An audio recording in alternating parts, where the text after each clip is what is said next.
My name is Ed Nardi, Chair of the Natural Resources Commission, and I am calling this public meeting to order at 7 p.m. In accordance with the Commonwealth of Massachusetts Executive Order of March 12, 2020, suspending certain provisions of the open meeting law, we are conducting this meeting virtually. To ensure public access to the deliberations of the meeting, the public may access this call through video conferencing or telephone. Following the presentation by the petitioner and questions from the commission, members of the public will have the opportunity to ask questions and provide public comment. Please identify yourself with name and address for the record.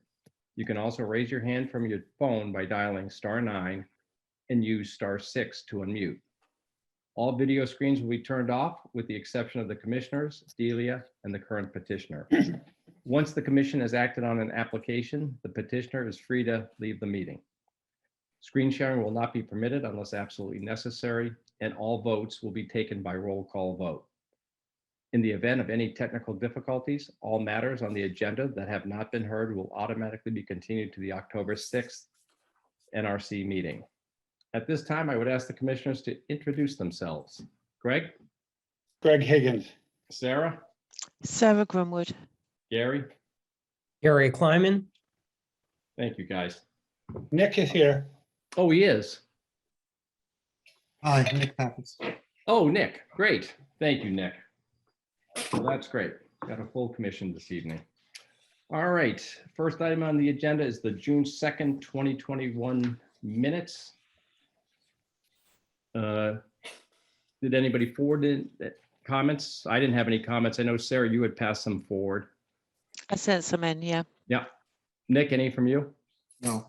Okay. Look good to me. All right, great. If I could I have make a a- motion. I make a motion to accept the minutes as amended by Sarah for the June 2nd, 2021 minutes. Thanks, Greg. Second. Thank you, Sarah. And the vote? Gary? Aye. Greg? Aye. Nick? Aye. Sarah? Aye. And I am an aye as well. All right, next up is the director's report. Delia? Thank you. So I am very happy to report that the culvert at Sawmill Brook has been opened as of this morning. This is the downstream side. This is the upstream side with the cofferdam, and it was just lifted a little bit to allow water to start to come through the culvert. You can see here was the old water level. So that was at 8 o'clock this morning. That was the water level. And then at 4:30, it was down to here. So it's already dropped 2 feet. I would estimate it's probably passing, sorry, just letting somebody in, probably passing twice the flow that was going through the pumps with the 10-inch and 6-inch pumps. Those have been removed from the site. This is the downstream side as of 4:30 this afternoon. Still, and this is further downstream on the Peterson's land on the bridge, standing at the bridge here. This is the road several hundred feet away. So plenty of freeboard under this bridge, and the water is clear. They still have some loaming and seeding to do here, and seeding of the side slopes, but they're coming along with that. So that's nice to see. I'm sure many of you drive by that, and you know it's still one lane bridge, and until that piece of equipment is gone, that will remain, but hopefully that will be off in the next week or two. As Sarah mentioned, we Cpa Applications Closed on Friday. We submitted one for natural resources, and it's a joint application between the town and the Concord Housing Development Corporation. The Di Giovanni family owns this 5.6 acre parcel of land on the corner of Upland and Old Marlborough that has the border of the Bruce Freeman Rail Trail here, as well as frontage on the Aspet River, as well as this duplex. It's about 1/3 of an acre here. They are looking to sell it. It wasn't on the market, but when I drove by there today, I did see that there was a sign for sale sign up. But we're trying to work for a joint housing and conservation land acquisition project here. So we submitted an application to CPA for $1 million, which is a lot. I know that's a big ask. Jointly requested from open space funding and from affordable housing. So the idea would be if the town were able to acquire this, and that would mean a lot of fundraising from CLCT and Sudbury Valley trustees, that the existing duplex here would be evaluated, hopefully preserved. And then there would be an additional sort of cottage style development on, under 2 acres. So in this vicinity, and then the trails along the Assabet, which you can see here, there's some existing trails. Here's this trail here, slope down to the Assabet River. It's a beautiful parcel. So we're very hopeful that we can make that work. So that's in the CPC's hands. We're meeting with them on Saturday to evaluate, or just to do a site visit there. Do we have an appraisal on that? We do. John Avery appraised the parcel for 2.2 million, and the asking is 2.8. So there is a big delta. He appraised it based off a 4-lot subdivision. We would presumably, CHDC would do a PRD similar to Riverwalk or, something along those lines. He said, I didn't have those concept plans, so I could only appraise on the 4-lot subdivision concepts that Marcia had drawn up. So CHDC is having some PRD concept plans developed, and that may bump up the appraisal value. Can I just weigh in for a second, just to let the other commissioners know who don't, I mean, I live right across the street from that parcel on the other side of the river. And it is a spectacular piece of property. I think Delia undersells it because it is up high on a bluff overlooking what is right now an incredibly natural area of the river. So preserving that bluff and that area as open space rather than housing would really be, I think, an asset to the town in terms of open space, the trail through there, as well as sort of habitat preservation in that area. I mean, you're often seeing, river birds and things in that stretch because it is relatively quiet between the 2 bridges. Be great if we could do it. And also the area towards Old Marlborough Road, ideally situated for some affordable housing that's within, a half mile, less than a half-mile walk to the train. Right. So very consistent with not only Envision Concord, the long-range plan, but also goes back to a direct concept in the West Concord master plan. Right.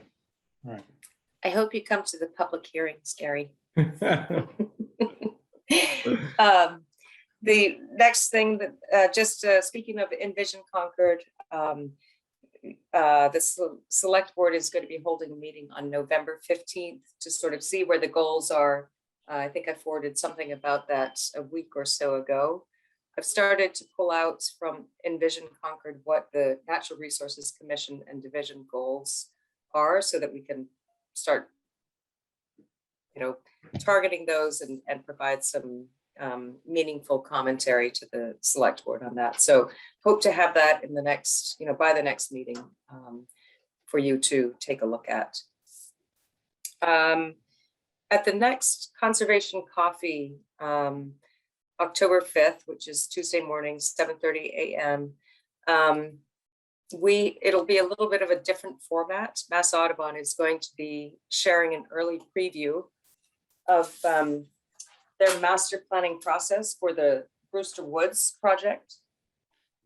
The Brewster Woods Sanctuary off Bowles Hill Road. And they're looking to get some community feedback on that. So I think it's a nice opportunity if people want to participate in that process and give them some feedback. That notice will be going out tomorrow. And then Lincoln has a new conservation director, and she is tag teaming onto our model of the conservation coffees, and she has one scheduled for October 7th. And it's about jellyfish at Walden Pond. You probably all are aware that there are the freshwater jellyfish there.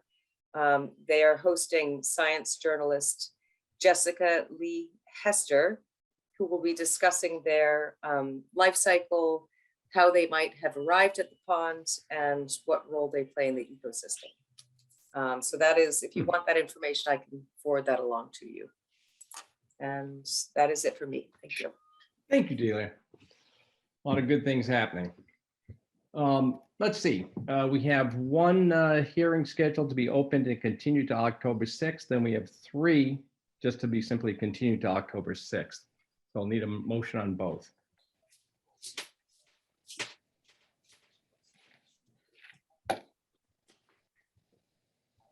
I did not, I'm dealing with an older, I can do the continuances, but I don't have the new one. Yeah, it's not on the current agenda.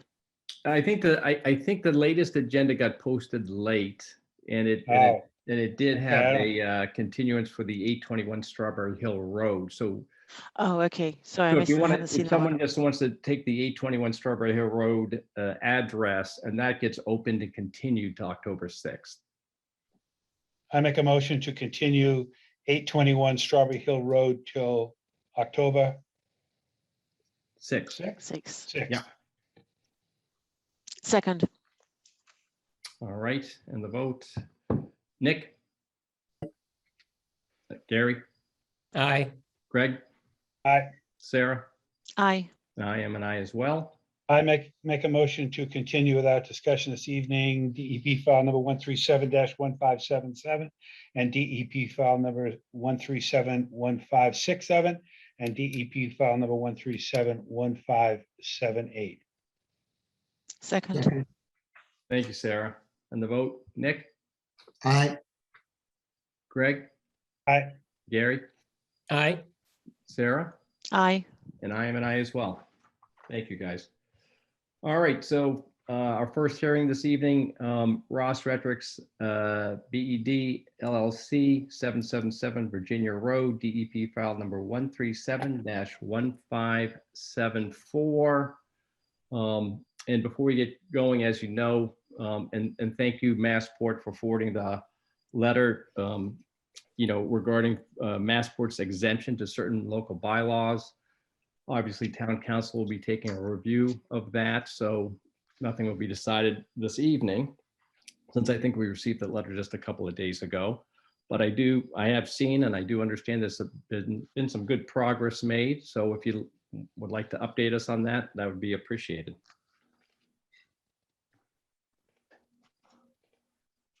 Hi, my name is Gene Crouch. Oops.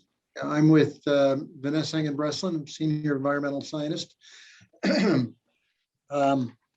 We sent a letter responding to some of the comments that came up on the earlier hearing, the last hearing.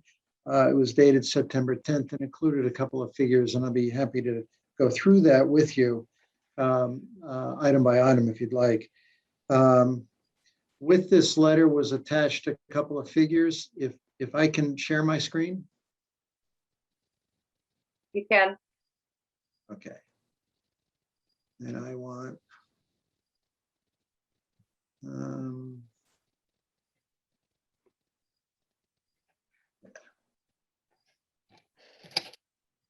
okay, can you see that? We can. Okay. I'm not used to being on this side of the table where I have to actually share things. You might want to close out of the thumbnails, Gene. It just might make Okay, how's that work? the prime plan a little larger. Okay. So the first item was to add the 25 and 50-foot offset lines from the buffers from the wetland line. Gene, So, hold on 1 second. I'm sorry to interrupt, but if you take on the left-hand side where it says page thumbnails, just X out of that so that it makes the graphic larger. on the left side. Yeah, right at the top left where it says page thumbnails, the X. I don't see that. It's at Oh, the here? top of the panel, the left-hand panel. Yeah. It's to the left of the top gray. Here? In Adobe. Oh, in Adobe. Okay, why don't I, Yeah, whatever screen you've got pulled up. It should, I apologize, I don't see that. So Jean, do you want me to share? Because I have this graphic on my computer. I could share it. And you can speak to it. Is it coming out really small or something? Is Yeah. that- Yes, yes. it's- All right, yeah, maybe you better do it. I am totally inadequate in dealing with this stuff. No worries, no worries. Let me just pull it up. Not sure why. yeah, world of technology. I'll tell you, it drives me nuts every day. I'm with you.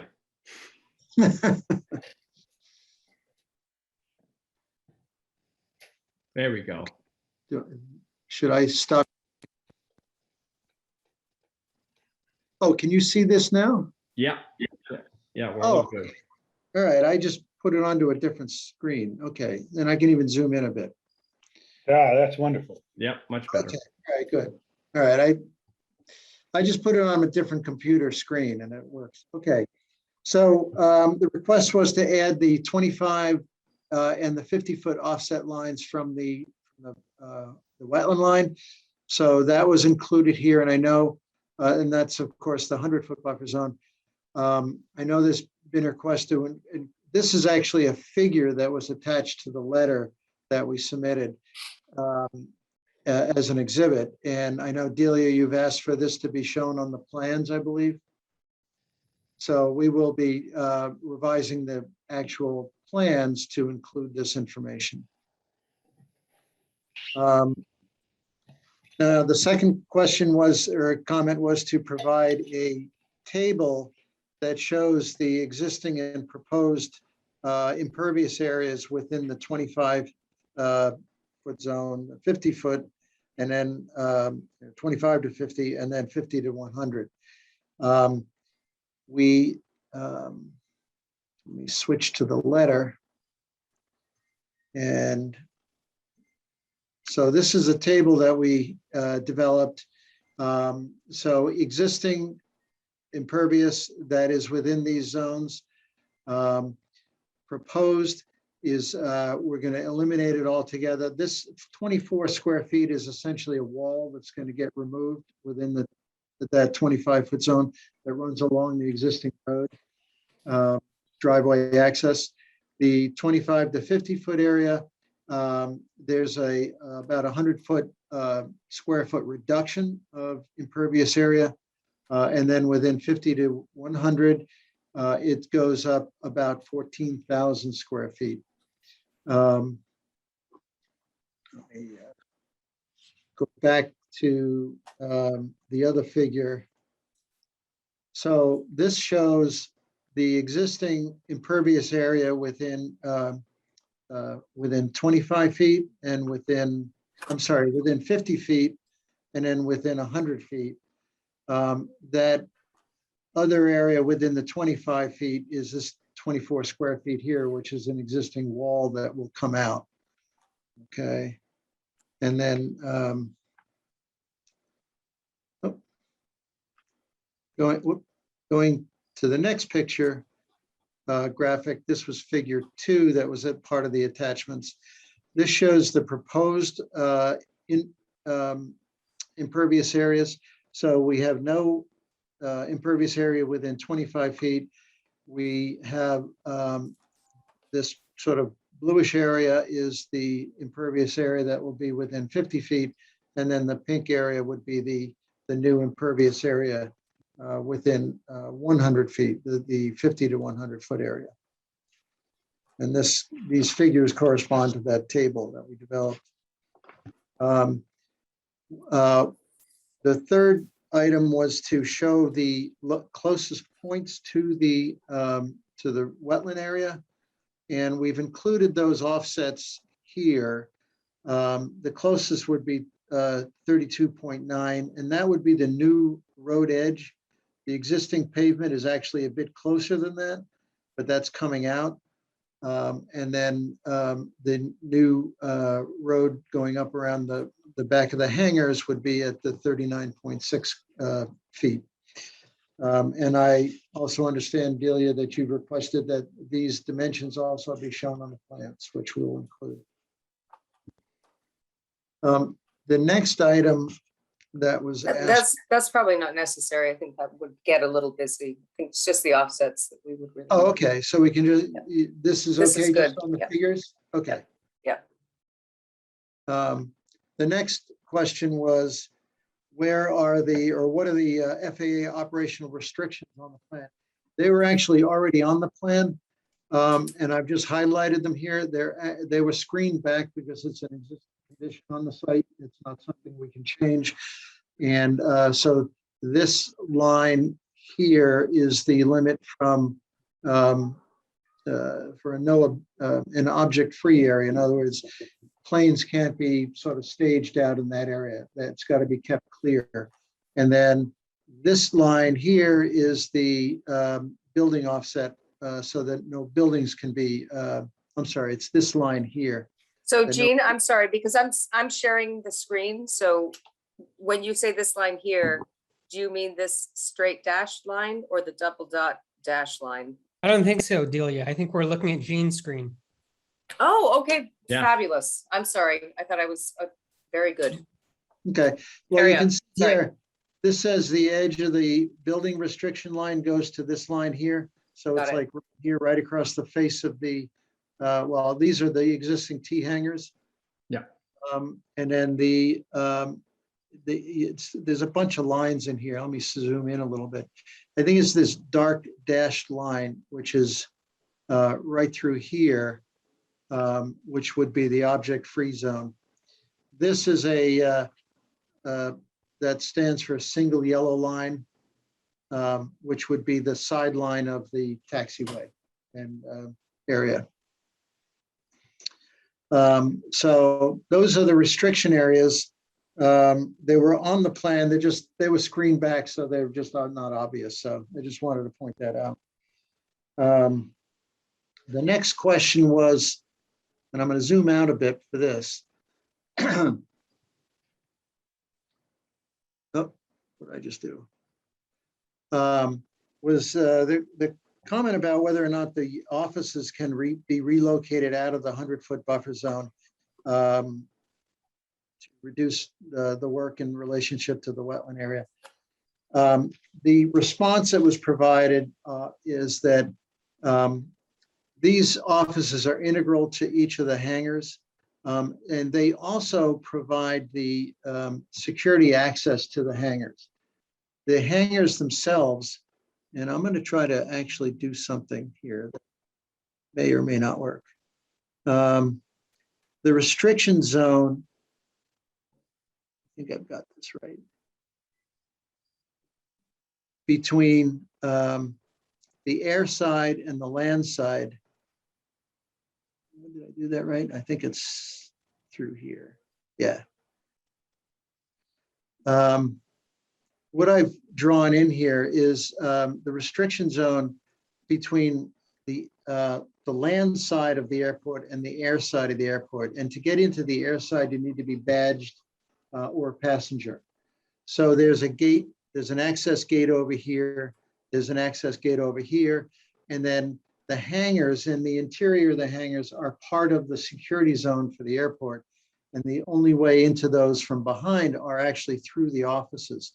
So the office actually has to be attached, or an office has to be attached to each of the hangars to allow access to badged people into the hangar themselves.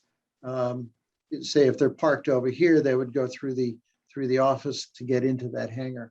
So that's part of the one of the requirements for security access, which if whoever the tenant is in here had someone coming through, they would have to come through their office and then come to be able to enter into the hangar.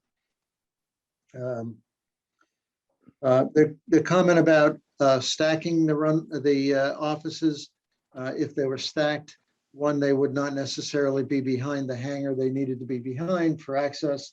And then they would also require stairs or an elevator, actually definitely an elevator, which would actually potentially increase the size of the building that would be required. So, that's really doesn't work for this project design. And also it goes towards moving one of the hangars off to the side and out of the way. It would not work in terms of providing that security access. So that is our response to item number 5. Item number 6 was justification for the access of the proposed for the pavement within the 50-foot. I'm going to go back to the last figure. That was the first figure, because this kind of shows where the pavement is within 50 feet. It's this is existing pavement over here. That's part of the existing access road. We're actually pulling that back a little bit, so that's going to be reduced. The other is this back curb line for the access road through the back of the hangars. As Justin mentioned at the last hearing, the plane size that would be planned for use in these hangars, and then when that plane is pulled out in front of the hangar and can't go out into that object-free zone, that becomes kind of a hand-in-hand factor on terms of where these hangars can be and how close to the runway and taxiway that these things can be. So that does limit and sort of creates the back limit of this, the hangars and the offices. And then we've got one row of parking and a fairly limited access way behind that for vehicles to come by. One thing that, okay, so that's sort of the limiting factor as to why we are where we are with the limit of work in relation to the 50-foot line, which is somewhat restrictive. Now, the next question was the number of parking spaces. Obviously, if we could reduce all these parking here, we could reduce the work in the 50-foot zone. But we looked at what kind of parking is required for the facility. We've got like 9 spaces for each of these hangars. This hangar is going to potentially need a little bit more, which is why there's more hangars, parking spaces over here. And this is the south hangar, which requires about 30 spaces for the potential user that's in there. Overall, we have about 60 spaces here. Putting this in perspective, if this were evaluated regarding the zoning requirements, we would really be up around 100 spaces between the hangar space and then the office space. So if we were limited, or if we were subject to the zoning requirements, we'd be obviously having a lot more spaces than the 58 spaces that we in fact have. So that responds to that. The next question that was brought up at the last meeting was whether or not we could, we used to have a roundabout in here for a turnaround for emergency vehicles behind. Someone attending the last meeting suggested a T essentially, or a hammerhead. And we did look at that, and we're in fact able to make it work. So what we have got on our revised drawings is a hammerhead design where the trash truck or fire engines can actually come in, do basically a 3-point turn here, but they've got the room to do it. There's room here for the dumpster truck, trash truck to come in and access the dumpster without difficulty, and then turn around and then leave the area. There are several benefits to this. In reality, where that roundabout was here, we were actually pushing into this area for development to create that. This was in the buffer zone, so we've actually reduced some of the work in the buffer zone. And more importantly, this was all trees in this area. So we've eliminated the removal of all these trees in this area. And in fact, we're now not taking down any existing trees within the buffer zone for this project. So it's provided, that change actually has a lot of benefit to it. And I might also add, it's a reduction of about 1,000 square feet of buffer of impervious area within the buffer zone.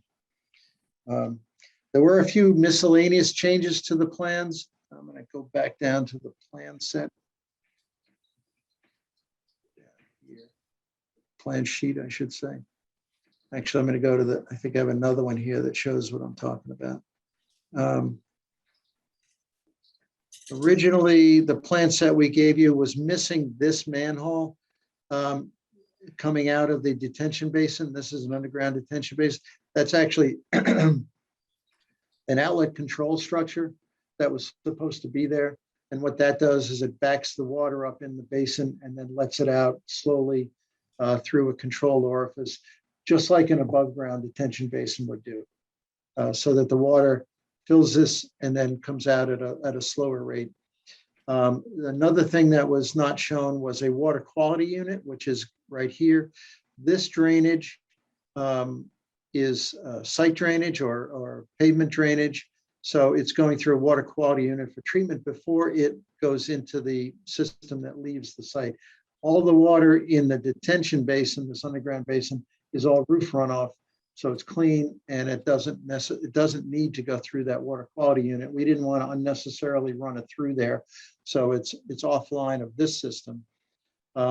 This other pipe you see here that does not go through the water quality unit, that's actually the outlet coming out of the existing detention basin. That is the wetland offsite. So again, that's coming out of a basin that's already gone through a treatment cycle, and that just then ties into the drainage going offsite. So those minor changes were added to the plan. They were incorrectly left off on the plan set that was issued to you, and we wanted to take this time to make those corrections.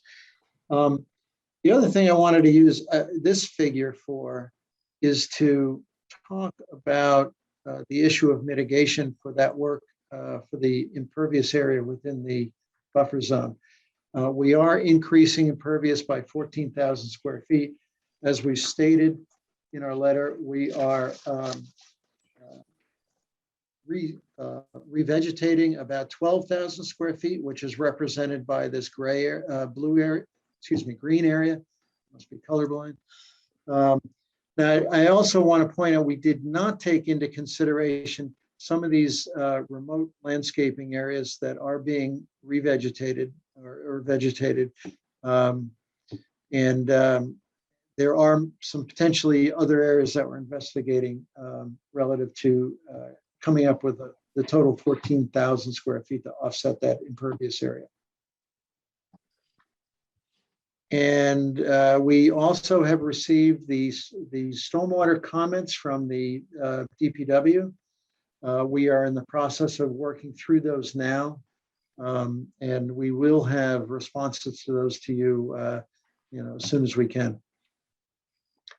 With that, if you've got any more questions, we'd be happy to answer them. I hope Justin is still online. If you have any engineering questions, hopefully he can address them. Thank you, Gene. Appreciate the overview. Seems like a lot of progress was made in regard to some of the comments you heard from the public and the commission last time. So thank you for that. Mhm. Any of the commissioners have some further commentary on it? No, the questions I have have all been addressed. Thank you. That's very helpful. Yeah. Okay. I had a question about the mitigation because I mean I think it's great the T-junction and the changes that you've made that have enabled less impervious surface I think are great. I'm just curious about the 14,000 square foot that remains. You made a comment showing that figure with the green area about mitigation that I didn't quite follow. Can you explain what the mitigation is for the 14,000 square feet? Okay, this area in here is currently either mowed lawn. I'm sorry, Jean, I stopped the share. If you can just reshare your Oh, screen. I'm sorry. That's on me. I still actually, yeah, I still have it up. Okay, can you see that? Did you hit the Uh, share? I did. I thought I did that. Okay, There you go. It's coming up, looks like. okay. Oh, I hope, no, I'm sharing the wrong screen. Let me hang on. Let me move it over. That's yeah, no much problem. prettier, much Yeah. prettier. That That's looks the like plan. That's the Peru. plan, Gary, right there. Oh, that's Lauterbrunnen Valley in the Bernese Oberland in Switzerland. Hey, beautiful. Very This nice. is a train that comes up out of the valley, and it's just, this is the Jungfrau on the left there. It's probably the But so- prettiest. Oh, sorry. Yeah, you started to answer my question, though. This area that's highlighted in green now, right yeah. now, this is pervious and it will remain pervious, right? That's correct. But a lot of it is managed lawn at the moment. So it's being mowed in this area. There is a fence line in here. It's basically right along here. So everything up in this area on both sides is mowed lawn. So what we would be doing is augmenting that with plants and trees and shrubs and herbaceous stuff as well. There's actually some open area. The tree line is, let me zoom in on it so you can kind of see it here. This is the existing tree line now. And so everything outside of that tree line, we're looking to add some vegetation in there, including down, right now the pavement line actually doesn't show on here, comes up into here. So, you know, some of the pavement is being removed up in here as well. And you know, all that's going to get replanted. Now, one question though I had for you is we did not, this 12,000 square feet did not take into consideration these planting beds up in here. And this is within the buffer zone. Certainly is going to be vegetated area. We would like to take credit for it. We didn't. But I just wanted to talk with you about that first before we started, you know, taking that as part of our credit. Because, I mean, this is a fair amount of area and that actually might give us another 2,000 square feet. I don't know. Yeah, it seems like we're mixing two issues. That one is the pervious versus impervious, and the other is the plantings. But yeah, I agreed that the table could be revised to include. I don't know. I should let Delia comment on the distinction between the two. I would say that has been done in the past. I think that's acceptable. If the vast majority of the mitigation is, you know, restoring or renaturalizing an area, and you know, some percentage of it includes some landscape plantings. They're native. You know, Yeah, for the most part. there's a list down here that identifies all the plants that are coming to be planted, and these were we did use the native plant trust list to develop this. Right. Yeah. No, it's a good list. It's robust. That's good. All right, so we'll figure out what we've got up in here, and we'll add that to the list or to Well, the. If you could, at the same time, look elsewhere within the buffer. Yeah. And if you could pick it up elsewhere, that's, you know, we have these numbers 1 for 1 and everybody shoots for the exact number. It's okay if you did more. If you found a place, you know what I mean? I hear you. Well, there is maybe some more we can do down here because. That's what I was looking at. I can't control that. That's what I was looking at. There is some pavement coming out of here, and we can certainly add some landscaping down in here. And, you know, And that might be a more genuine match to what we're trying to attain. we also didn't take credit for this landscaping over here that we're proposing. Right. So we'll look at this again and we'll come up with, you know, something that's a little more complete in that regard. A question. Could you explain a little bit about the pipe that comes out of the wetlands? What's the purpose of that? drains. This pipe here? You said it sounds like it takes water from the wetland pond. This is a detention basin. Well, This act- I'm gonna Yeah, yeah. disagree with that. It might function as a detention basin because there's a pipe that goes into it, but it's not a constructed detention basin. It's a, nice wooded wetlands that has a pipe in it that conveys drainage. Well, it's certainly old, and whether it was constructed or a natural wetland used it as a detention basin. This inlet here, we only have a little bit of it here, but this comes down and is channelized straight and comes out of the office park that's right next to us. And there's no record on how this was built and when and that sort of thing. We've looked at it. I know Delia, I've talked to Delia about this. She's looked at it. We counted this as a jurisdictional wetland regardless, because it definitely predates 1996. But as far as we can tell, it's functioning as a detention basin, and this is the outlet for it.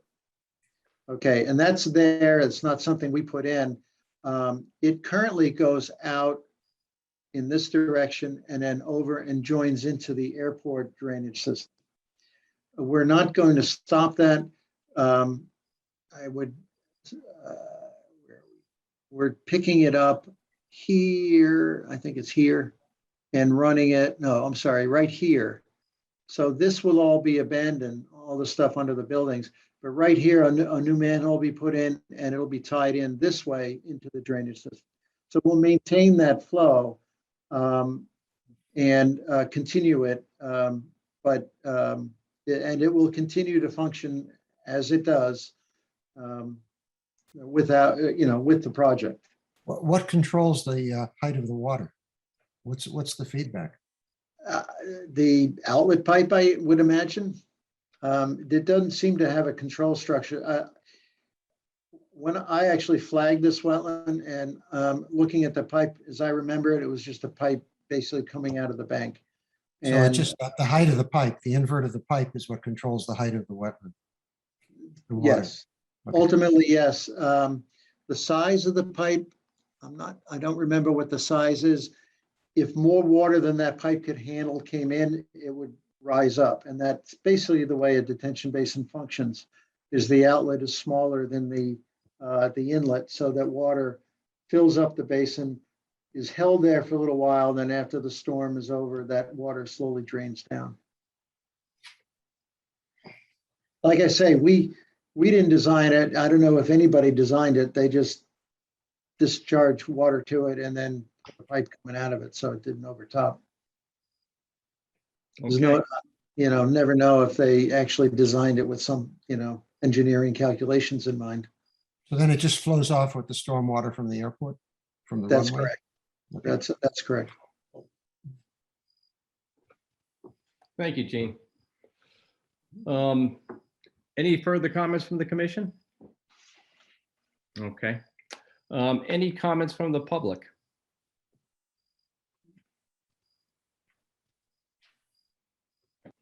You see any, Delia? I do not. Okay. Gene and team, are you good to come back October 6th? Yep. Either next- Yeah, we next assumed meeting? we would be continued because we do have some, the DPW comments we have to get to you. Right, Correct. so I'm actually going to suggest that it's October 20th because town council will not have reviewed Okay. anything by that point. And if you're on the October 6th meeting, it means we have to have everything in place by a week from this Friday.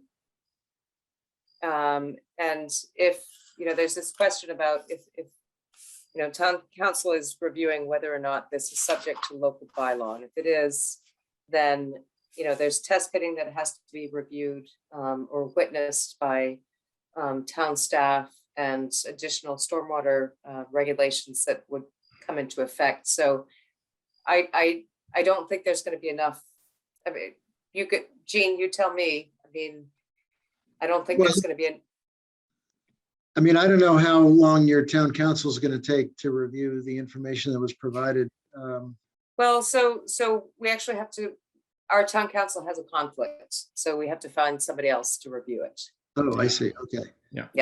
So All it right, won't so be, it's gonna- and it will take them at least a week. Yeah. So that's going to take some time, additional time. Okay. I mean, we could, if we get other information like response to the DPW comments, we can get them in earlier. We don't have to. Yep, Oh, Yeah. So you'll have that much more time to review them. right.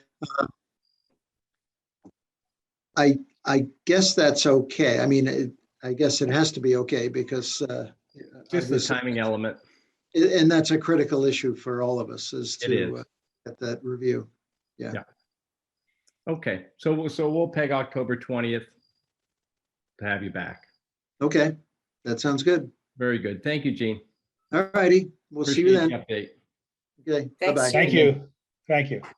Bye-bye. All right, the next applicant, notice of intent, 158 Laurel Street, DEP file number 137-1575. Thank you, Mr. Chair. My name is Greg Roy with Dillison Roy, representing the applicant this evening. I appreciate the time. Thanks, Greg. Good to see you. You too. Try to be brief.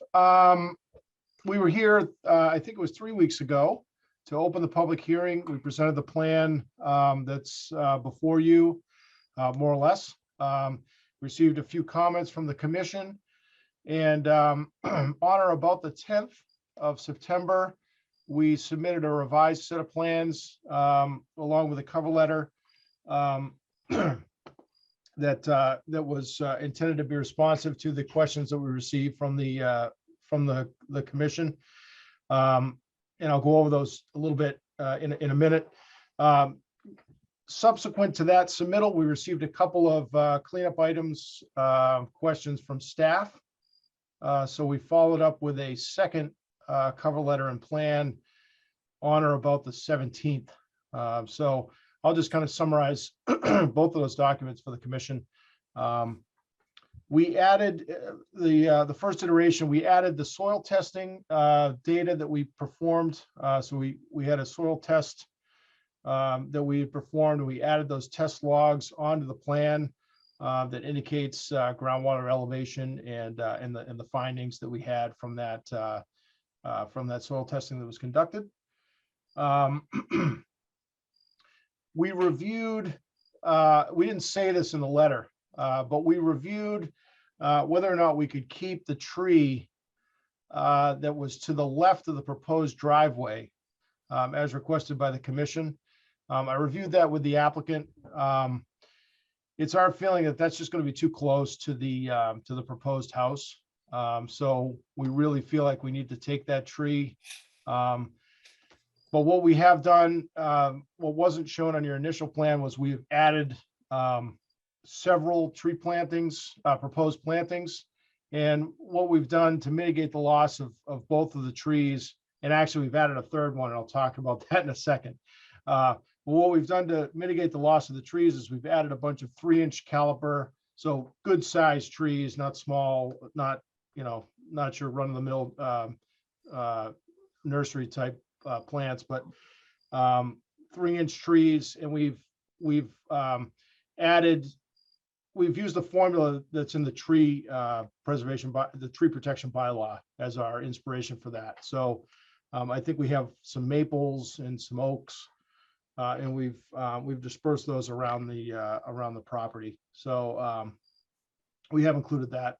The gentleman to the left of the property who spoke was kind enough to join our meeting last 3 weeks ago, spoke relative to concern, just an overall general concern for water and runoff on the property. And I think he expressed an appreciation that we were raising the house and we weren't going to impact groundwater with our foundation. But be that as it may, we did add a note to the plan that we intend to construct a small little swale to make sure that we don't discharge any flow onto his property. So that would be to the left And again, we're raising the grade slightly on that side, so we wanted to just make sure we're conveying water parallel to the property line and then down around the back of our property, keeping it on our site instead of discharging it onto that gentleman's land. So we made those edits. Subsequent to that, we issued a letter on the 17th, I believe, with a couple of additional comments. One was just to give you some additional language relative to the 20-inch tree that we had reviewed per the commission. So we gave you some additional narrative on that I just discussed. We also added some tree protection. So the trees that we're proposing to save on the property, we've added some tree protection fencing to the plan so that we'll keep the roots intact and things. There's a couple of trees just off the property that we're concerned with protecting, so we've added that. That was a staff comment. We added a detail with that tree protection fence as well. We added a detail for the roof infiltration system, along with some additional specifications to clarify groundwater elevations and things on the plan. And then we gave you, I think, a tree planting schedule, and the palette of trees that we're proposing is a mix of red maple, sugar maple, and white oaks. And again, we're proposing to do that 3-inch caliper. So a pretty good size, robust tree to be planted on site. And that is all. I will leave it at that and happy to take any questions or comments that the commission may have. Thank you, Greg. I'll just kick it off. I just had one question in regard to the sump pump and then the Cultec chambers in the back. I was just wondering, it seemed like it's a very tight sandwich you're constructing back there. If the high water's at 125, it seems like those elevations back there are about 128, 129. To kind of fit all that in, you're comfortable making that work, because it seems like it's a horizontal discharge, at 126 or thereabouts, and getting out there, it's going to be pretty tight when the water is high. Yeah, and we, like we said before, we have history with this area, so we we know that when we see the groundwater elevation in the test hole, we know that it's real. Yeah. So we, like I said last time, we raised the slab of the basement to approximately 1 foot above that estimated high groundwater. Yeah. We think that the sump will probably run seasonally, but we don't think that it's going to run continually for any duration of time. I would like to have more vertical offset ideally between the infiltration system and the high groundwater table. But in this case, as you just mentioned, given the grades in the back, not wanting to radically modify the existing grades in the back, particularly relative to abutting properties. We think that it'll work. We did look at it. And I think that in this case, given all the things that we're proposing there for mitigation, we're pretty comfortable with the plan we proposed. And again, just as I said before, this applicant has intimate knowledge of what can happen further downhill vertically in the immediately adjacent property and the one next to that he constructed a few years back. So I think all those factors combined, we feel comfortable with what we're proposing. Okay, thank you, Greg. Any other comments from the commission? No, it's very clear. Thank you. Okay. No, that was my question too, Ed. Okay, thanks. Any comment from the public regarding this application? All right, hearing none. I believe we have an order of conditions. So we would just recommend, I actually did not see, I'm sorry, Greg, but I didn't see the tree protection detail on the plan. Okay, let me check. So if it's not on there, we would just recommend an additional special condition, Ed. Yeah, Um, sure. So that it would just be the wood wire fencing that is required under the tree preservation bylaw.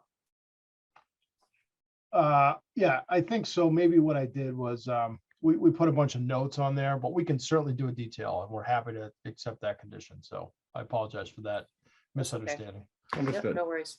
Thank you. So it would just be one additional condition because that tree protection detail is not included in the specials that we sent you earlier. That'd be a condition 51. Correct. Would be one Yes. additional. So you want me to make a motion to Yeah, Sure. go for it. close the hearing and issue an order of conditions under DEP file number 137-1575 with the standard conditions plus 21 through 51. Did I miss? Second, All right. And we'll take the vote. Sarah, aye. Gary, Aye. Greg, All right. and Nick, I, and I am an I as well. Thank you, Greg. Thank you very much. Appreciate your time this evening. Likewise. Next application is amended order of conditions, 79 Cumberford Road, DEP file number 137-1394. Good evening. Hi, this is Margaret and Alan Dimmick from 79 Comerford Road, Good to see you. and good to be back. So we had in the previous meeting asked for an amended order of conditions, and I think two of the items were non-controversial: decompacting the soil from a former access road and regrading to restore subsurface and surface water flow, as it was before a construction project, and then moving the outlet of a foundation drain away from a grove of trees, both of these being to protect a grove of spruces that is on the plan. And then there were some changes that were requested by the commissioners and by staff for the third item, which was to remove the area drain running along the bottom of the swale and exiting to the stream. And there we had been trying to work to stay outside of the 25-foot zone. And we were asked to actually remove that last 25-foot. And so we added a request for waiver to work within 25 foot of the stream. And the changes are really bringing out the 6-inch straw wattle for silt barrier. And we were told that if we worked at low enough water, that would actually work in the stream as well. And then actually hand digging to remove that last 25 feet. So that's those are the changes that were requested by in the last meeting, and they're now coming back, I suppose, from our end as a request to you to be allowed to do that work. Thank you for the recap. I think you did capture the commentary from last time. Thank you for that. Any comment from the commission regarding this application on the amended order? No, it's fine. Okay. Any comment from the public? And All just right. one, Ed, Yes, just Celia. one suggestion would be, and Alan, we can talk about this at the pre-construction, but rather than have this erosion control go through that little wooded grove, Mhm. I know you want to make sure that you can remove the excess material that was pushed up by the last contractor, Right. but can you just do this along the edge of the woodlands instead? We can.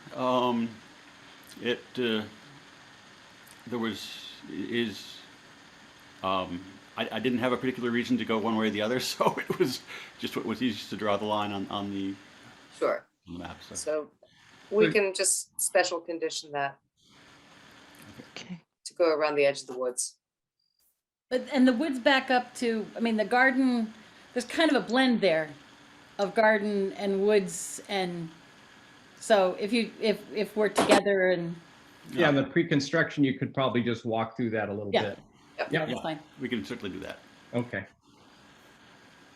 All right. So do we have a motion to issue an amended order this evening? I can take this one. Great, Sarah. Thank I'll you. give it a go. So motion to close the hearing and issue an amended order of conditions for 79 Comerford Road, DEP file number 137-1394 for standard conditions 1 to 19 and special conditions 20 to 48, with 48 being the one that we just mentioned about going around the woods. Okay. And Dealey, if I could ask, is the special condition requiring hand removal of the pipe within the 25-foot already in the conditions? It is. Okay, thank you. Second, Thank you, Greg. And the vote, Sarah, Aye. Gary? One more time? Sorry, I was on mute. Aye. Thank you. Greg, aye. Nick, I, and I am an aye as well. Thank you. And thank you for Project. understanding the plan. Yeah, no, well, appreciate you staying with it. Okay, thanks. Good luck. Bye. Bye. All right, new applications this evening, an NOI for 1597 Monument Street, DEP file number 137-1558. And who will be addressing us this evening? My name is Joyce Hastings. I'm from GLM Engineering. I'm representing the homeowner, Angel Cotto, and the builder, Michael Gomes. Okay, And if I might share my screen. Go ahead. You can see my screen over here. sure can. Yeah, So this is the existing condition plan for the property. This is at 1597 Monument Street. We have a property that's 46,040 square feet. It's got an existing dwelling on it that was constructed in 1950. It's a colonial with a single car garage, and it has an existing deck at the back of the house. The deck here. And we have delineated, we've revised this since our original filing to reflect, we have a wetland line that runs down the side of the property, and it comes across the lawn to an edge of shrubs. We ended at the edge of shrubs off the site. This is the property line here. And this is, again, the existing deck. We have our 25-foot wetland buffer zone, and the 50-foot and the 100-foot runs off the site. We've filed this application, a notice of intent, to construct, basically to remove the deck off the rear of the property to construct a new deck that will allow us to accommodate a swim spa. The applicant is looking to put this swim spa on for rehabilitation of a back injury and for therapy. The swim spa is a little over 8 feet by 20 feet. And this is the existing deck right here. We've expanded the deck to include the swim spa and the ability to walk around it. The door from the house is here. So one would come out of the back of the house onto the deck to access the swim spa. We've moved the stairs from this side of the deck over to the far side to get a little bit more of it out of the 25. The existing deck is 325 square feet, this area over here. And of that 325 square feet, 215 square feet is in the no disturb zone, the 25 foot, and 110 is in the 25 to 50 foot zone. The total of the new deck is 870 square feet. So it's an increase of 545 square feet. This deck is up off the ground. We won't be It won't act as a barrier to anything in and out of the water. We spent quite a bit of time working with the design team, Michael Gomes, to try and figure out where this swim spa could sit on this limited property, even though it has more than an acre. Areas to put things are rather limited. We looked at coming over to the side yard, but we have a 15-foot setback requirement so that a deck wouldn't fit over here that would accommodate the spa. I don't have that same situation over on this side, but I would still be extended into the 25-foot and still have to figure out how to come out of the door and around to access the pool. So because we're working in previously disturbed lawn, again, the lawn runs right up to this line here, and that's been maintained for a considerable amount of time. And because this is up off the ground and not acting as a barrier, we were requesting a waiver to work within the 25-foot to extend the nonconformity in order to accommodate this activity. We talked about taking the pool spa off and setting it on the ground. But the problem with that is this, again, is for therapy, and then you would have to come down the stairs, come upstairs into the spa because it would be elevated above the ground to get in, and then down the stairs to get out. So access would really be a problem. As mitigation for this activity, again, it would be an increase of 545 square feet of activity. We were taking and restoring this section of lawn that I've got highlighted here that's been mowed and maintained. It's about 4,500 square feet. Taking it and restoring it with plantings and leaving it to be native. To mark clearly the limits of it, we've set wetland bounds along the edge so that we're providing a minimal access behind the deck just for maintenance of the house, and then restoring the rest of the lawn. There is also a landscape debris pile out here that will be removed not as part of the mitigation, but as part of one shouldn't have a debris pile in the buffer zone action.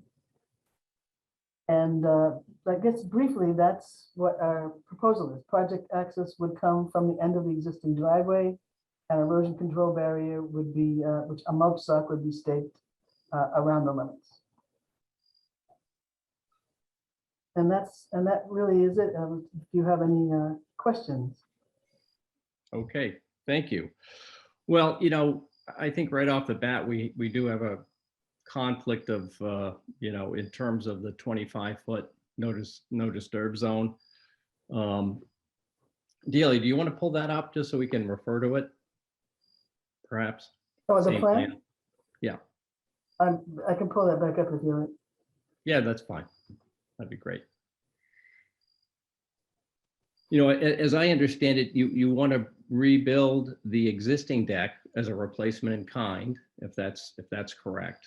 Correct. Seems to be the same dimensions, same stair for what I can see. But, there really can't be any further incursions into the 25-foot no disturb zone. And certainly we can understand the limitations of the lot and the setbacks, but then again, that doesn't really concern, us in regard to the wetlands.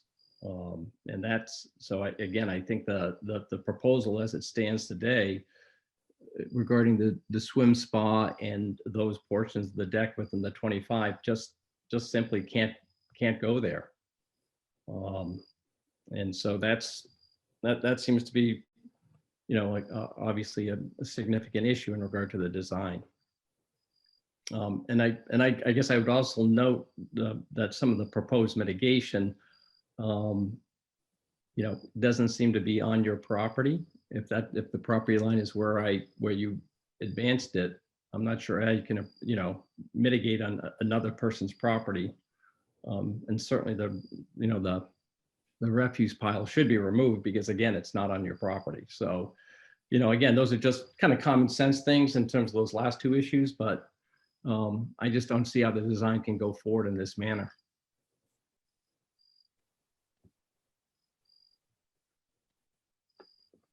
And I don't know if there's any other commissioners that wanted to respond. If there's- Sure, that's just, you know, just I- one kind of big picture. If other commissioners have other considerations or, I totally support everything that Ed said. It's just not possible with the laws of the bylaw. yes. So even, you know, even taking away existing lawn, and isn't that not a benefit that might provide some offset for You a can't- deck on the back of a house? If this were a new. There's no offset involved when you're working inside the 25 foot. Yeah, It's it's not just- something that's offsettable. Yeah, You just can't Right. work there.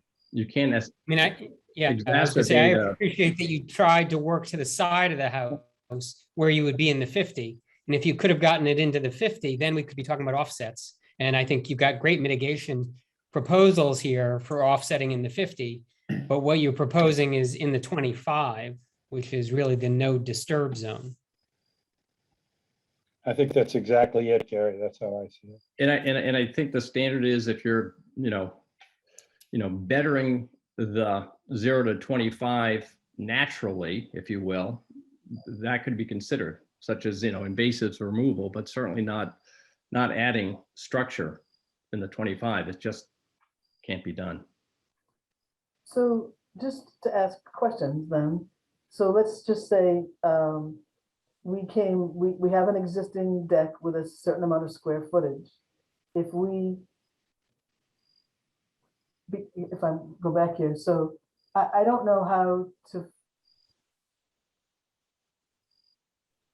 although I can't get, I'm trying to think of how to do this, because although I can't put a deck over here because I'll be in the 15-foot setback. Yeah.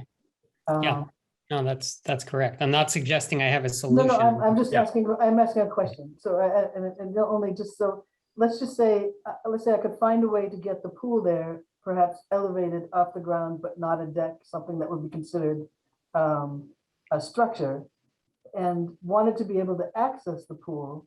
If I limited the size of if I decreased the size of the deck by whatever it might take to walk across the back of the house to get to it, would that, you know, even though if I took away some of the deck here, but added like a catwalk here, would that be, if I were moving my 25-foot disturbance from one area to another, would that be considered? I guess I would think initially that if you're moving further away from the, you know, the wetlands, i.e. that I think it's 15 or 16 feet off the corner, I can't quite make it out. It's about 15.7. And you're pulling that further away and then, you know, not adding any more into the 25, i.e. the catwalk, that may be acceptable. What do the other commissioners think in regard to that? I would think so. Yeah, I think Yeah. you'd try to work on a proposal like that, but I Okay, think we'd have to see it to say Yeah, sure. thumbs up. I mean, I no, I understand. don't want to give you false. There's So- something you said that I want to make sure it's clear. You've mentioned a few times it being raised up off the ground. That doesn't matter in terms of the issue. No, of the 25. I understand. Okay, The other thing, I mean, I used to be on the planning board. I'm not anymore, so don't quote me on this, but I mean, I think that the 15-foot setback, it can be reduced to something like 13 if you have 18 feet on the opposite side. I think So- it's 12, Gary. I think you take I think you can go up down to 12. If you have, yeah, residence so 18. Yeah, just to suggest, there might be a way to reduce the setback, you know, since you have so much setback on the other side. Okay, we'll look into that. Yep. All right, well, you've given me some direction. I Yep. appreciate that. great. If we could continue this to your next hearing? So October 6th? Yes. Okay. But before you go, I just want to ask the public if there's any comment from the public out there. All right, I don't see any. All right, so we will assume we'll see you on October 6th. Thank you very much. Thank you, Joyce. All right, let's see. Middlesex School, 1400 Lowell Road, RDA file number 21-24.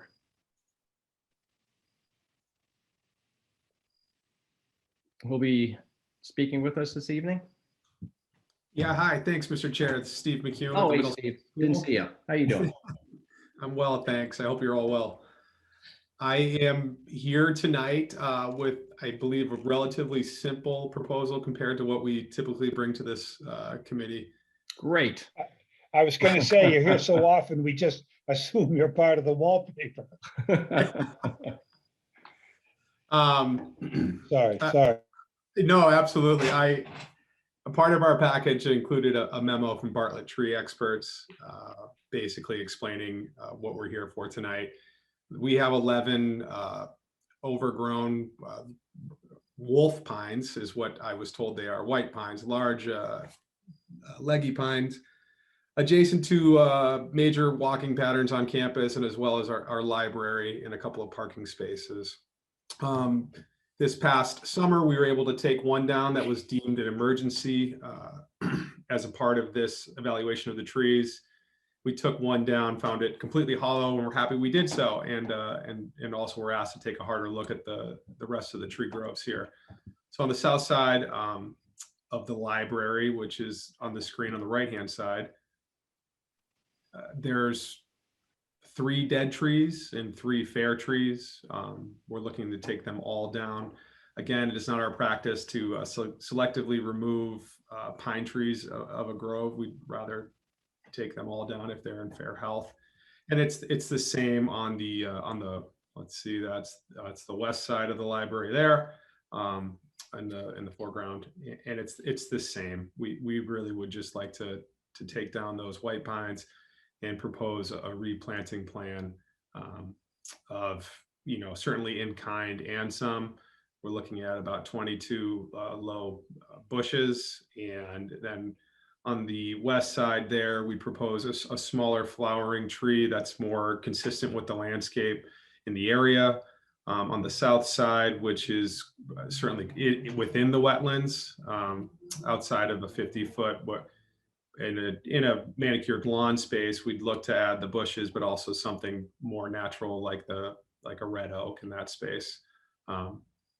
Just kind of keeping with the landscape. They would match another red oak on the corner of the library there. So that's really, we're hoping to move this and be able to take these trees down before the snow flies, just because once we identify a risk like this, we'd like to take action, and we're here tonight to ask the commission to put a decision on our RDA. So thank you. Thanks, Steve. Just a question, Delia, for you. Did you receive any revised plans just noting the trees and the shrub replacement?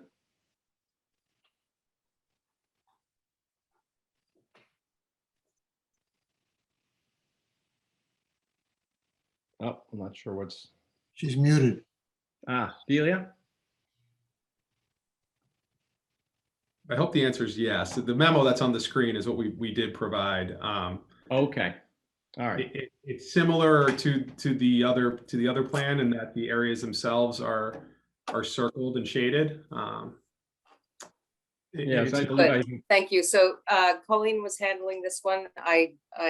She's not on the call tonight, but if Steve says that we got the revised materials, and this is what we have dated September 9th, so that was well within the time it was due. there you go. Okay. There we go. Yes. Yep, Oh, good. so the Bayberry and the Bottle Brush Buckeye. Right. Okay, very Yes. good. Thank you. All right, I think with that, we have a recommendation. Public comment? Oh, thank you, Greg. Any public comment in regard to this application? All right, seeing none. I move to issue a positive determination number 2B and a negative determination number 3 with the following conditions. 1, a pre-construction site visit shall be held with DNR staff and the contractor review the erosion controls and limits of work. 2, stockpiling shall occur, I don't know if there is any here, outside of the 50-foot buffer. 3, planting shall be installed in areas shown on the site plan. And 4, after the project has been completed, the applicant shall submit a letter to the NRC stating that all work has been conducted in accordance with all the conditions of this determination of applicability. Any changes from the RDA shall be described. We have a second. Thank you, Sarah. And the vote, Nick, Aye. Sarah, Aye. Gary, Aye. Greg, Aye. and I am an aye as well. Thank you, Steve. Good luck. Okay, thank you. Take care. Yep, you too. All right, so the last meeting of the evening, 17 Grant Street, RDA file number 21-25. We'll be addressing this evening.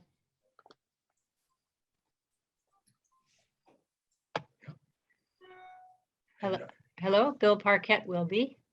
Hey. Can you hear me? Yes. My we name is can. Caitlin Stelly. Oh, thank you. And that's- Bill Parquette, I know, is on the call. He's my representative. There we There we are. Oh, go. good. Oh, wonderful. There's the plan. Is Bill on yet? Bill's here, yes. Yep. Oh, great. So Bill, you gonna walk us through this, or is Caitlin, you gonna walk us through this briefly? Well, this is the first time I've seen the plan. Caitlin prepared the plan for the meeting. Okay. What we're doing is we're adding an addition, a single-story addition, master bedroom and garage. And you can see where it encroaches on the 100-foot buffer line right there. Yeah, just a bit.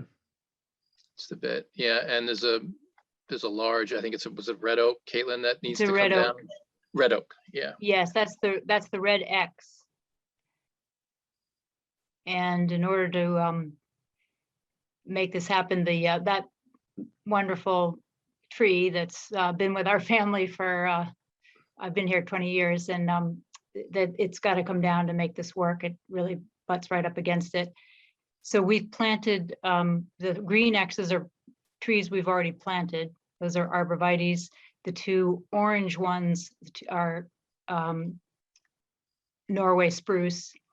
And the blue ones are hemlock when we couldn't get them this year. So hopefully they're going in the spring, but they're certainly going to going in as soon as we can put them in. Okay. So, Yeah, looks relatively straightforward, and I agree. Shame to lose such a large tree, but to make way. And obviously some robust plantings in the back in terms of tree replacement. So yeah, so I think as much as our neighbors appreciate the tree too, but I checked with them first after making sure that it was okay with my kids. I checked with my neighbors, and they said they will appreciate the limbs not coming down on their cars as well. So yeah, it is getting big. Yeah, it is. All right. Any comments from the commission? All right. Any comment from the public? Okay, with that, I know there's a recommendation out there. I'll take it. Okay, So great. I move to issue a negative determination number 3 for, this is RDA file number 2125 at 17 Grant Street. So negative determination number 3 with the following conditions. 1, preconditioned site visit shall be held with the DNR staff and the contractor to review erosion controls and limits of work. 2, stockpiling shall occur outside the 50-foot buffer zone. And 3, after the project's been completed, the applicant shall submit a letter to the NRC stating that all work has been conducted in accordance with all conditions of this determination of applicability. Any changes from the RDA shall be described. Okay. Thanks, Greg. I'll take the vote. Greg? Aye. Sarah? Aye. Nick? Aye. Gary? Aye. And I'm an aye as well. Good luck Thank with you. the tree removal. Thank you. Thank you. Thank you very much. Have a good evening. Evening. All right, I think we're off to other business, Delia. Okay, just 2 administrative approvals. Let's see.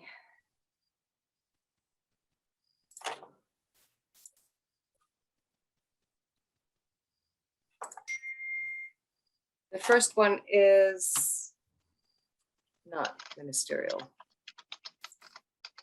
Okay, the first one is 1 tree, a white oak at 47 Old Bedford Road that is within the 25 to 50 and the 50-foot no-build zone that is leaning precariously, and the homeowner is concerned about them falling. Solar panels.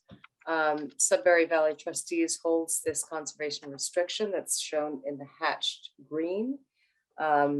Will Holden, our land manager, went out to take a look at it and agree that there was a precarious lien, and we're recommending that be removed. And it's in a pretty wooded area, so I don't think there's a need for any replacement plantings there.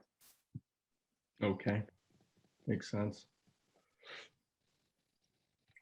And let's see. The Celia, second can I one- just ask in that Yes. with that tree, how will there be heavy machinery that has to go in? How will they actually get to it? Because it is pretty, I know that area, it's pretty It's pretty yeah. soft. Yes. So usually we get that information. Both of these requests for these administrative approvals came in the past 2 days. And we don't have that information, but we can get that information. And if there are conditions that the commission wants to impose, my assumption for something like that tree would be that it is cut and felled. I don't think they would bring in a crane for something like that. I can have Will Holden be on site when they're doing the removal. I was asking more for, interest and education rather than concern. I'm sure you'll make sure it's done right, but I can just imagine it being a little bit challenging in that area. Yeah. Will they actually remove it, or are they just gonna drop it and leave a snag? Why take it out? I will have them leave a snag. I think that's a great idea. It's in the woods, leave it there. Yep. So a 15-foot high snag. Well, I'm not demanding, it just makes sense to me. I don't know. Yes. Okay. I think that's fine, and we can, we can talk with the arborist who does the removal and just make sure that it's done in a manner that we would like to see it done. Yeah, and there are arborists who climb, it doesn't have to be equipment. There's fewer and fewer of those, but you're right. They are out there. The second one is at 245 Ministerial Drive. The homeowner contacted us about 7 trees, all pines, that are within standing water right now, I think because of all the rain. But again, this one came in yesterday, so I don't have the full picture of it. But Will went out today, and 1, 4, and 7 he felt were problematic enough that they should come out now. They would be flush cut. And we advised the homeowner that, administrative approvals can be up to 5 trees. So if she wants to remove the additional 4, that she would have to come back with an RDA for those.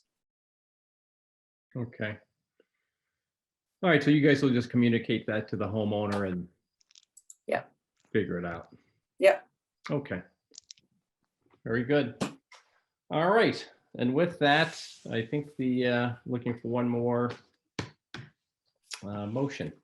Don't we have other business with Captain Miles Conservation Land? No, that was, I'm sorry, Sarah, that as per the new agenda, that was taken okay. off the agenda because Dealey had gone out there and looked at the site conditions and decided that, I assume Dealey, you'll talk to the homeowner about, how Yeah, they so wanna do the work. there is enough room for the contractor. I think it's tight, but I think they can get their equipment in. It's about 8 feet of flat ground. and then it slopes off. So they have about 15 feet. They might need to shore up a section of the slope, but I think they can get their equipment in and do it Okay. on their own property. And so What about the business with taking the trampoline off the conservation could- land and that sort Yeah. of thing? that's gone. Oh, So okay, that's That's convenient. good. that's gone, but they are Okay, but- mowing, they are mowing on conservation lands and they are dumping on conservation land. So I will have some conversations with them about ceasing those activities. There you Okay. go. Greg, Greg, you're on muted. mute. Could they not go down the other side of the house? No. Or is it, So the other side of the house, I mean, if you want It's to really take, steep. oh, I It don't seems want to very get, steep. It just seems steeper and maybe a wall or two over there, but again, Okay. I think the issue was not setting a precedent that someone wants to, use conservation land. that's what versus- makes me, that's you know, what makes me mucking out nervous. there. It's like, what kind of precedent is this gonna be? Yeah. Yeah, exactly. Thanks for going out there, Delia. Of course. Appreciate it. I make a motion to adjourn. Okay. Thank you, Nick. And the vote, Nick, I, Gary, Aye. Sarah, Aye. Greg, I, and I am an I as well. Thank you, guys. and Delia, I Have a think nice I cut evening. you off. I'm sorry. No, I was gonna show you some photographs, but we're done. Next time. That's totally Sorry. fine. Fine, that's No, right. no worries at all. Have a great night. Delia, I everyone. have to Okay. tell you, I raised 18 monarch butterflies. The last one flew off today. Yeah. Wow. Oh, wow, You're good a job. You. star. That Yeah, is really happy. amazing. Oh, Wow, that's so good great. for you. We had 5 and 4 survived, so we had 80% success, and we were pretty thrilled about that. Yeah. I think it's 20 in the wild, if that. Wow. Well Great. Good done. news. Thank you, Sarah. Okay, bye. Bye-bye.